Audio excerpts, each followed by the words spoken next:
He moves through the death and decay of the void. He doesn't remember his name. Everything's a blur. He feels pain in his stomach, in his arms, in his veins.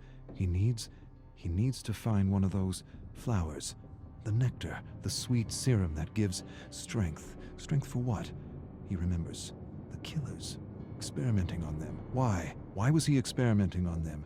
He doesn't remember. He caused a lot of suffering, but he doesn't feel remorse. He doesn't even know if he should feel remorse. He doesn't feel anything but an ache in the pit of his stomach for power. He has flashes of the doctor, his screams, his agony, turning the tables on him, experimenting on him like he had done with so many others. Where? Not here. Somewhere else. Another world. All of these survivors, marooned from other worlds. How does he know this? He doesn't remember. He remembers the experiments. What was he trying to understand? The nectar? The serum? The right dose? The right dose. To use without hurting himself. Too late. He feels the hunger. Not for food or drink, not for talk or fun. For a flower, a single flower, for serum. He knows the entity is watching him. He knows it, feels it inside his bones. He doesn't want to be snatched for another trial, to suffer or cause suffering. And to what end? The great horrible mystery of it all.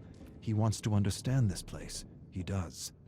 But he senses that to know, to really know, would drive him mad.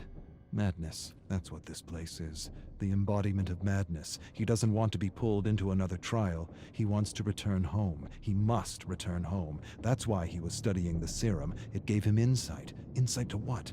He doesn't remember.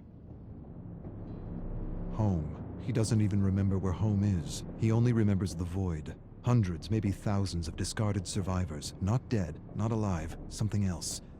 Alive but dead inside. Burnt, emotionless, useless to the entity. He remembers. He remembers rising from the void, finding a flower. Had this flower been his salvation? Had the flower been his way out? He falls to his knees and shouts at the abyss, and the abyss answers with silence. The silence is so deafening it hurts. He buckles over, climbs to his knees. He needs serum.